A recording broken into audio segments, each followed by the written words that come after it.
En Alemania, el repudio del Tratado de Versalles por parte de Hitler y la reafirmación del poder y prestigio militar alemán le han ganado una enorme popularidad. Pero algunos en las cúpulas están preocupados por la rapidez de los acontecimientos. Entre ellos, el ministro de Guerra von Blomberg, el jefe del ejército, el general von Fritsch, y el ministro del Exterior, von Neurath. Todos han expresado su preocupación de que los planes de expansión territorial de Hitler puedan provocar otra guerra con Gran Bretaña y Francia, una guerra para la que Alemania no está preparada. Pero Hitler se deshace de todos ellos. Von Neurath es reemplazado por el más belicista Joachim von Ribbentrop, antiguo embajador en Gran Bretaña y leal nazi. Von Blomberg y von Fritsch son vinculados a escándalos sexuales, reales o inventados, y obligados a dimitir. El nuevo comandante en jefe de las Fuerzas Armadas alemanas, la Wehrmacht, será Adolf Hitler. El Führer dirige entonces su atención hacia Austria, su tierra natal, que considera parte integral de la gran nación alemana. En febrero, exige que el canciller austriaco Kurt Schuschnigg coloque a destacados nazis al mando de la policía y la economía. Bajo una presión extraordinaria de su vecino más poderoso, Schuschnigg anuncia un referéndum. Los austriacos decidirán por sí mismos si desean formar parte de Alemania, una unión conocida como Anschluss. Hitler está furioso. Espera que cualquier referéndum sea manipulado. Manda unidades alemanas hacia la frontera y exige la dimisión de Schuschnigg. El 11 de marzo, Schuschnigg dimite. Las unidades alemanas entran en Austria al día siguiente, con el pretexto de restaurar la ley y el orden.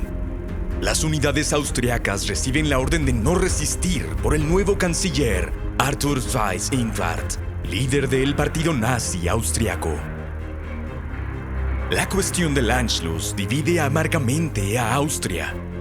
Muchos lo apoyan con pasión y salen por miles a recibir a las tropas alemanas. Hitler llega más tarde ese mismo día, deteniéndose brevemente en su ciudad natal, antes de hacer una entrada triunfal en Viena el 14 de marzo. Más tarde, un referéndum completamente manipulado arroja un resultado de 99.7% de aprobación al Anschluss.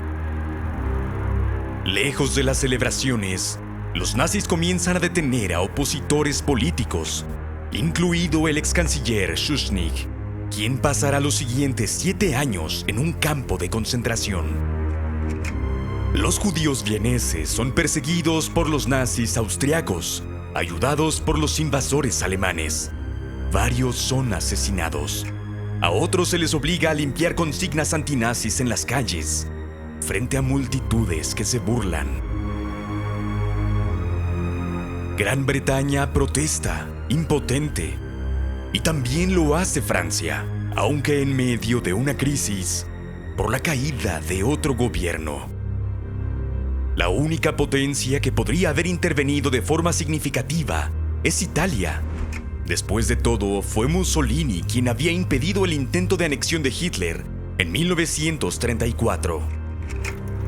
Pero ahora ambos dictadores son firmes aliados, mientras continúan construyendo sus nuevos imperios.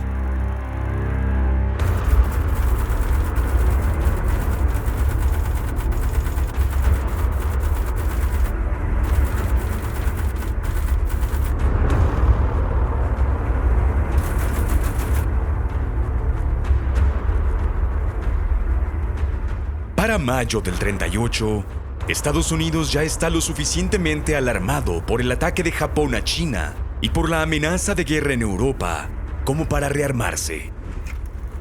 Ese mes, el Congreso aprueba la Second Vincent Act para aumentar la fuerza de la Marina estadounidense en un 20%.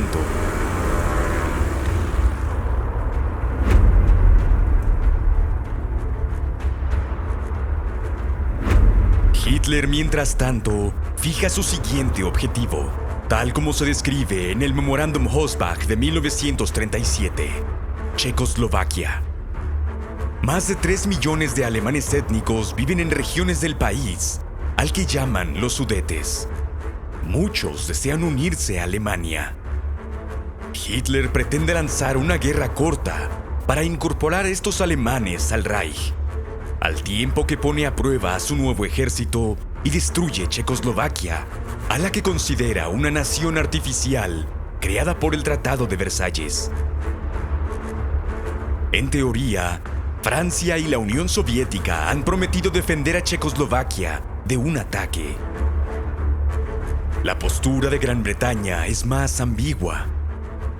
El país aún está lamentablemente poco preparado para un conflicto, y su población no aceptará una guerra con Alemania por una región pro-Alemania de Checoslovaquia. En su lugar, el primer ministro Neville Chamberlain espera que advertencias firmes y la amenaza de intervención sean suficientes para disuadir a Hitler. En mayo, hay informes de una acumulación militar alemana en la frontera checa. Estos rumores son falsos, pero desencadenan un gran temor a la guerra en toda Europa. Los civiles en las ciudades esperan ser bombardeados pocas horas después de que se declare la guerra. Los expertos militares así lo predicen. Muchos incluso reciben máscaras en caso de que se utilice gas venenoso.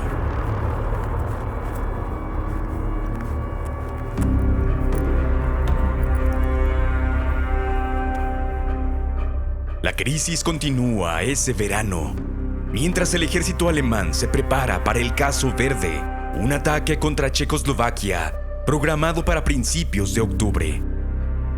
Hitler ya ha deducido que Gran Bretaña y Francia no intervendrán para salvar a los checos. Pero por si acaso, ordena reforzar las defensas occidentales de Alemania, el Westwall, y acelera la producción de submarinos U-Boot y acorazados. Pero varios generales alemanes siguen profundamente alarmados por el plan de Hitler. Advierten a Adolf Hitler que si los franceses intervienen, las defensas occidentales de Alemania serán superadas en semanas. El general Ludwig Beck, jefe de Estado Mayor, dimite. Más tarde se convertirá en uno de los principales conspiradores contra Hitler.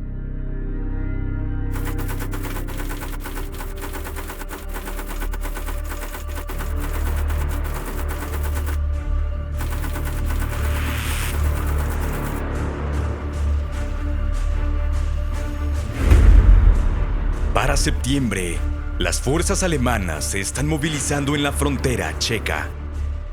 En sus discursos, Hitler acusa falsamente a los checos de abusar y aterrorizar a los alemanes de los Sudetes, una afrenta intolerable a la que él pondrá fin.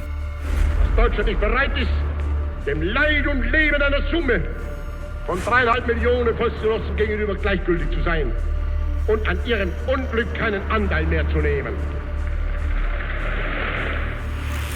Edvard Beneš, presidente de Checoslovaquia, implora garantías de seguridad a Gran Bretaña, Francia y la Unión Soviética.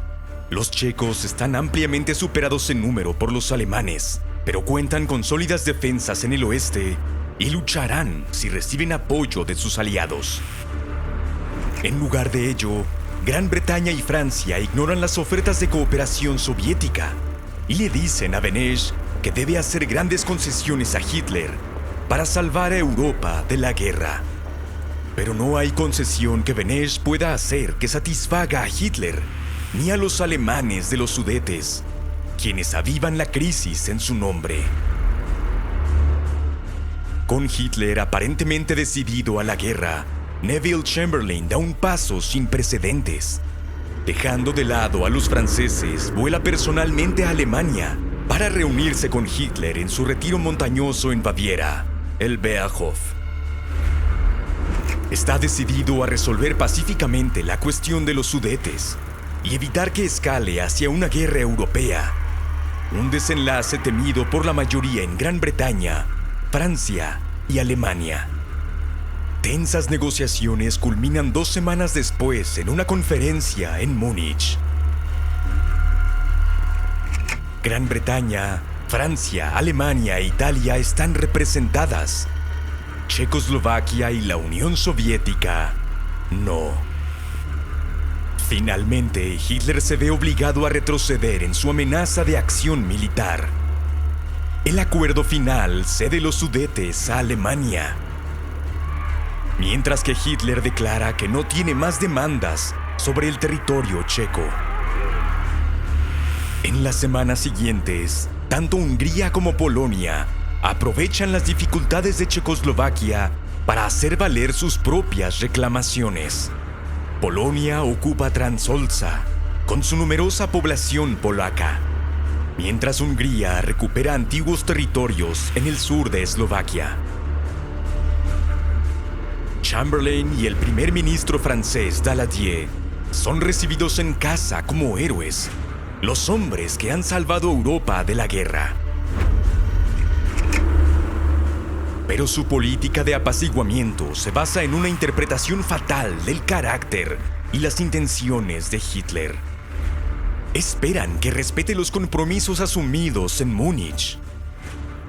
Ellos creen que puede ser contenido y disuadido mediante sus propios planes de rearme, que ahora se aceleran.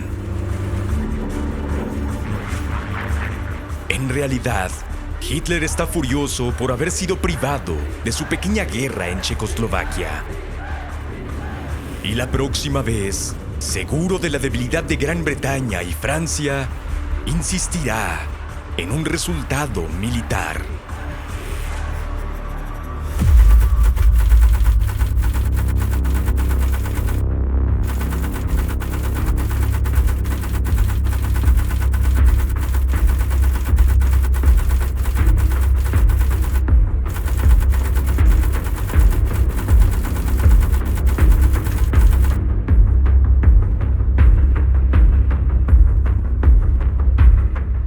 Los opositores del fascismo en todo el mundo, el Acuerdo de Múnich es un duro golpe. La decepción es especialmente profunda entre las fuerzas republicanas en España, que luchan en la guerra civil contra los nacionalistas de Franco. 1938 ve sangrientos combates en Teruel. Luego, una ofensiva nacionalista a través de Aragón que llega al mar divide a 2 a la España republicana. Los republicanos lanzan un contraataque desesperado a través del Ebro, pero sus ejércitos quedan diezmados en los combates más intensos de la guerra. Ese noviembre, en París, un diplomático alemán es asesinado por un adolescente judío.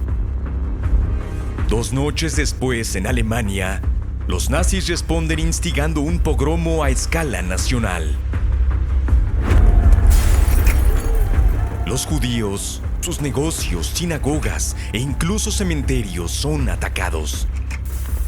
La cantidad de cristales rotos da origen al nombre Kristallnacht. Cientos de judíos son asesinados.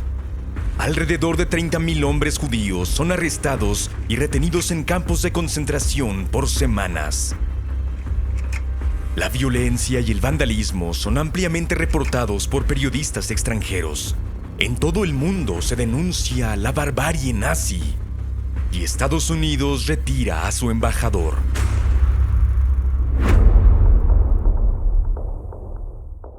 En Asia, la invasión japonesa de China continúa, pese a fallidos intentos de paz impulsados por el embajador alemán.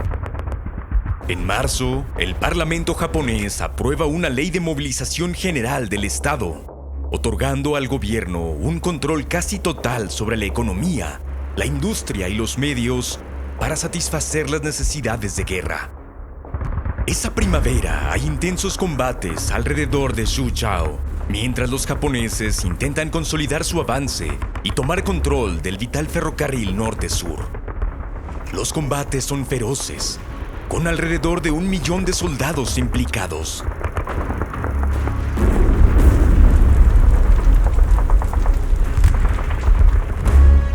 En abril, los chinos obtienen su primera gran victoria sobre Japón, en Taichung.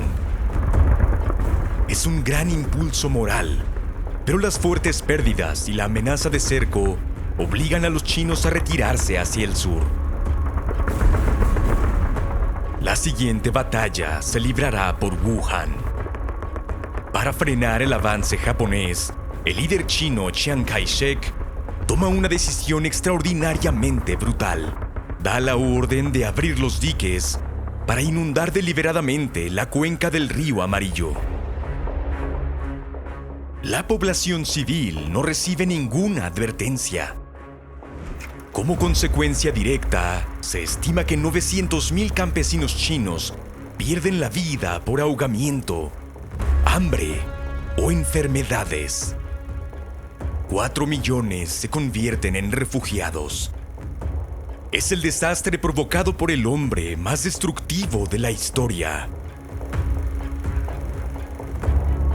Y aún así, no salva Wuhan.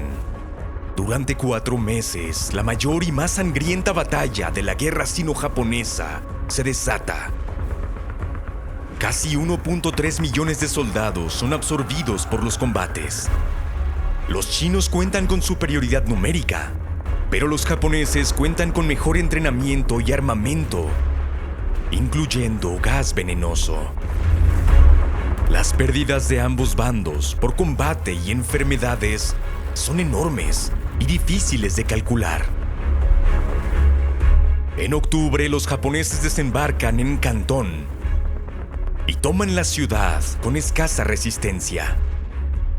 Este movimiento corta la ruta por la cual aproximadamente el 80% de los suministros extranjeros llegaban a China nacionalista y a su ejército.